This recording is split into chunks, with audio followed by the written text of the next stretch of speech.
Welcome to On the Spot Demos. My name is Bryn. Today I'm going to be teaching you how to draw a dog. This is Pippin. He's our store dog, and he was rescued from the Paws Animal Shelter, I want to say like 6 years ago. My mom has had him. He's a really cute little terrier dachshund mix, maybe? Who knows? It doesn't really matter. My preference for drawing is to do a colored pencil underdrawing and then go over that with ink, which will be a really great kind of tutorial if you're interested in doing Inktober this year. So Inktober is going to be starting October 1st, and it's an ink drawing every day. And let's get started. Alright, so when I draw an animal, the first thing I do is I like to break it down into simple shapes. So for a dog or any other mammal, I'm going to start with tracing out his chest and his pelvis. For his chest, I'm going to give him a nice round center. I'm starting with a non-photo blue pencil. It's just a nice light colored pencil that comes with an eraser, and as you can see, I've used mine very thoroughly. So yeah, starting with his chest block right here, trace along his spine and then work on his pelvis. So kind of get that nice kind of long curved shape, getting his dachshund side in there. So his head is also a skull, is based on a spherical shape. And then we'll work on that kind of curve of his neck. He's got a nice strong neck for chasing down little squirrels and stuff, you know. Lives an active lifestyle, Pippin does. Well, now that he has a yard. Yeah, he's upgrading to a new yard. When I break down his little doggy face, here's the round of his head, and then his eye line goes across that. So I'll break that down here. And that kind of gives me guidelines on the round shape of his head, so I can start blocking in his more important features, like his little snoot. His eye is a good place for me to build as reference. So I can see that bridge of his nose comes out from his skull. Kind of connects right underneath where his right eye is there. I can kind of recreate that here in his drawing, so making sure his snoot comes out right there. He's got a big old nose on him for sniffing out trouble. For me, one of the trickiest parts of drawing a dog is getting their ears right. They express a lot of personality through their ears, and Pippin has little flappy ears, so I'm really going to work on copying the angles of this photograph that I'm working from here. So I like to lay my pencil in the correct angle to the little part where his ear connects with his head, and I'm just going to keep my arm at that same angle, bring that right over, and create that angle right there. And his next angle of his ear is kind of coming down like this. So I'm going to do the same thing, transfer that over, and break that down right there. And then that kind of gives me a nice, kind of accurate shape to kind of fill in his little flappy ear. And then the next important part is his big old puppy dog eyes. So for that, I'm going to just kind of block in some circles for his eyes.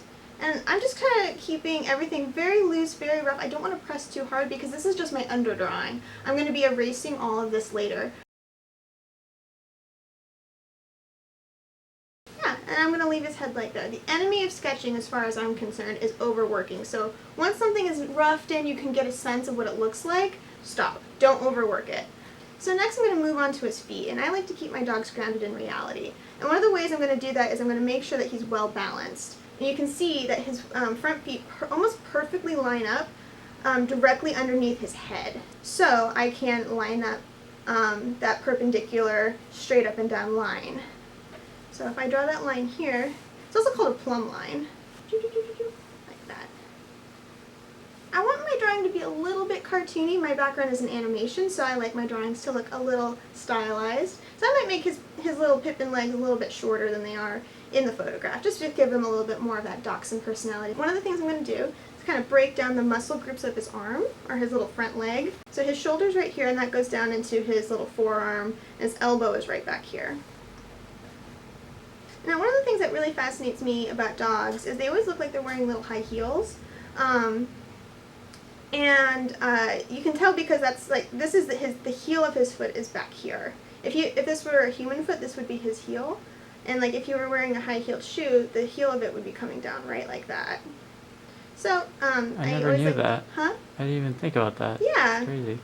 Anyway, back to Pippin. He's got real sharp little claws that he likes to dig with. And we can move on to his back legs. So again, you want to break it down. You can see it kind of curves and it kind of flips back this way. So we want to definitely give him that muscle definition. And I think I actually drew his pelvis a little bit too small, so I'm going to go ahead and bump that up a little bit and kind of redefine his spine. Because this is just the under drawing, so I'm not married to it. I can change it as much as I need to before I start adding my inking lines. And then I'm going to give him a nice happy dog tail because he's excited. He's going to get a treat. And then last but not least is his little back leg. We can see it kind of here in shadow. Give myself some points of reference so I can see that the back of his leg connects right where his knee is. So I know his knee is here, and that's right where his little ankle comes out for his back foot. That's my underdrawing. Didn't take more than, what, 5-10 minutes? Yeah, you want to keep it really loose, keep it really simple, just block in your basic shapes. And next we'll be moving on to inking. I'm going to be using some of my favorite pens, which are the Faber-Castell Pitt pens. So I have my 3 brushes. I have the SX extra small, the fine, and the small brush. And I'm not even sure if I'm going to use that one, but we'll see. I'm going to start right here under his jaw. And Pip is a pretty fuzzy little boy, so I'm going to use a series of short little marks to kind of help give him that fuzzy, cute little look. And you want to have the direction of your pen moving in the direction of his fur. So I'll start over here as well. And then I think because for his harness it's a little bit heavier, so I'm going to go ahead and switch up to a thicker pen. Alright, so moving on, I'm going to keep using this nice thick pen because I like to have the line weight on the lower half of my body be a little bit thicker than the upper half because it will give it a little bit more sense of gravity and a little bit more sense of weight. And there's always a moment in your drawing when you're maybe a little less than halfway done, maybe only a third of the way done, and you're like, oh no, I've messed it up. And right now that's what's happening for me. I'm just like, oh no, I gave my mom's dog goblin feet. What's she gonna say? But her dog does have goblin feet, so we're gonna draw them like that and then hope that nobody notices how creepy they are when the drawing is over because his cute little face will be there and that's what people are going to be looking at, right? Again, with the tail, I like to try and do it in as few strokes as possible, especially along the back of the tail because we'll leave the underside of his tail real nice and fluffy. And one of the things that you'll notice is that I'm actually keeping my hand really still. Instead of drawing with my hand, I'm drawing with my arm there. And that's just because this shape that I'm drawing is bigger really than the range of my hand. So if I were to draw it like this, I would have a choppy shape. But because I'm drawing it like this, I have my whole arm to be able to give me room to be able to maneuver my, my pen. So then starting at the bottom, giving him his little fluffy tail. And then we'll work our way down his little doggy backside. There's his heel. And now we're back to the dreaded toes. And the way the photo is I can really only see 3 of his 4 toes, so I might just put the hint of a nail right back there, but other than that, I'm going to go ahead and call it good. Less is more when you're sketching sometimes. Alright, so I've kind of got him roughed in there, and I'm going to move on to his ear. So I'm going to switch back to my thinner pen because I want his face and his ears to capture how velvety and soft this little dog is. And I'm going to do that by using a very, very fine pen. So I'm just working in a series of very small little lines, almost dots. I'll go ahead and give some definition to the bridge of his nose. So I'm going to start that way up here and bring that down around. Give his mouth some personality, give him a little smile. Alright, now it's time for the eyes. And over top of his eyes he has little doggy eyelids, so you want to include those in your drawing. Or at least I do. I'm not going full cartoon. He doesn't have big oval Donald Duck eyes or Mickey Mouse eyes.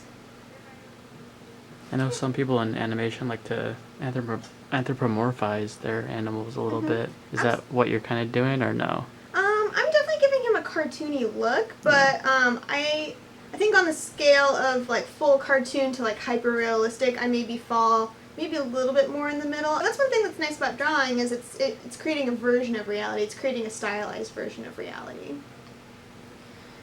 So, and then my next step is I'm going to trace in where his highlights of his eyes are, and I always like to make them bigger than maybe I would once they're colored in. And I'm trying to be very careful and controlling of my brush because I want to make sure that the ink goes down exactly where I want it to. This is kind of a really nice first pass of inking my drawing, and Before I go ahead and start adding more line weight, I'm going to go ahead and start to remove my underdrawing. So for that, I'm going to take my Mars plastic eraser. This is a well-loved eraser. And I'm going to just start lightly moving in small circles and removing my underdrawing. And one of the things that it's really tempting to do when you're erasing underdrawing from ink drawing is you want to press on really hard and go back and forth. And that can damage your paper and actually pick up the ink from your paper as well. Here we go. So now I'm ready to do my kind of second pass of inking. I'm going to go ahead and add some shading onto his nose. I'm going to use a technique called pointillism or stippling, and that's doing lots of little dots to give a sense of shading or a sense of darkness. So he's got a little bit of dark right around the tip of his snoot and around his little doggy lips, so I'm going to go ahead and add that in.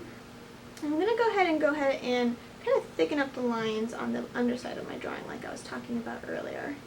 I know one of the things that I've always struggled with as I'm composing a drawing is I've always err on the side of things being too light, and I always err on the side of there not being enough contrast.